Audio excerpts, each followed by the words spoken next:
Hello everyone, welcome to our channel food stories 1628. ఈరోజు మనం చూడబోయే రెసిపీ చికెన్ కర్రీ. చాలా సింపుల్ అండ్ టేస్టీగా చేసేసుకోవచ్చు. ఇప్పుడు ముందుగా 1/2 kg చికెన్ ఇలా మంచిగా వాష్ చేసుకొని పక్కన పెట్టేసుకోండి. ఇప్పుడు స్టవ్ ఆన్ చేసి కడాయి పెట్టుకొని కడాయి హీట్ అయిన తర్వాత 2 to 3 టేబుల్ స్పూన్స్ ఆయిల్ వేసుకొని ఆయిల్ హీట్ చేసుకోవాలి.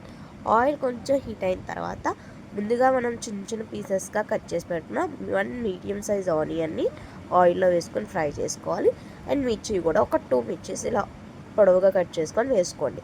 ఆనియన్స్ ఫ్రై అయ్యే టైంలోనే కొంచెం పసుపు 1/2 టేబుల్ స్పూన్స్ పసుపు వేసుకొని ఫ్రై చేసుకోవాలి. ఆనియన్స్ అనేవి గోల్డెన్ బ్రౌన్ కలర్ వచ్చి ఫ్రై అయిపోయిన తర్వాత 2 tablespoons fresh ginger garlic paste వేసుకోండి. అప్పుడు టేస్ట్ బాగుంటుంది అన్నమాట.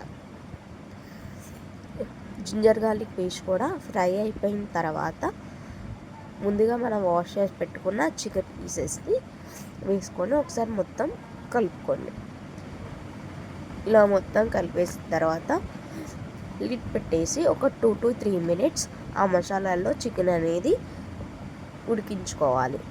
వన్స్ ఉడికిన తర్వాత సాల్ట్ అండ్ కారం వేసుకోవాలి. నేను కల్లుప్పు వాడుతున్నాను. మీ దగ్గర నార్మల్ సాల్ట్ అది కల్లుప్పు అయితే కల్లుప్పు యూజ్ చేసుకోండి. ఈ కారం మీ సరిపడినంత వేసుకోవాలి.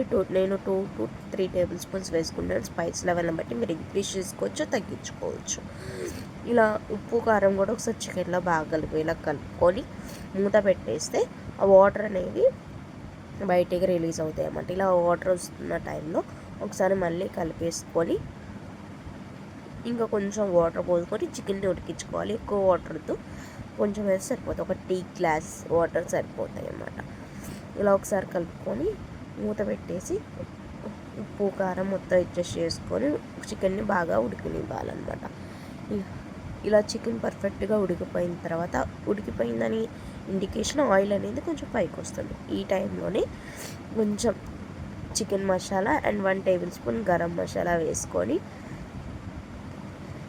సాల్ట్ కారం మొత్తం అడ్జస్ట్ చేసేసుకొని కొంచెం కరివేపాకు అండ్ కొంచెం కొత్తిమీర వేసుకొని ఒక 5 to 7 minutes కుక్ చేసుకుంటే ఈజీగా చికెన్ కర్రీ అనేది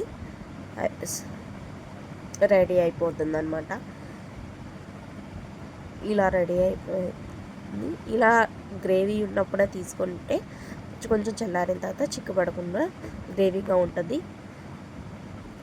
అంతే, చాలా ఈజీగా చికెన్ కర్రీ చేసేసుకోవచ్చు. వితిన్ 20 minutesలో చికెన్ కర్రీ రెడీ అయిపోతుంది అన్నమాట. ఎలా ఉందో ట్రై చేయండి. చపాతీ, రైస్, బిర్యానీ, పలావ్లోకి పర్ఫెక్ట్ రెసిపీ. మరి ట్రై చేస్తారు కదా. Thanks for watching. Please like, share and comment and subscribe to our channel. Thank you all. మరో రెసిపీతో మళ్ళీ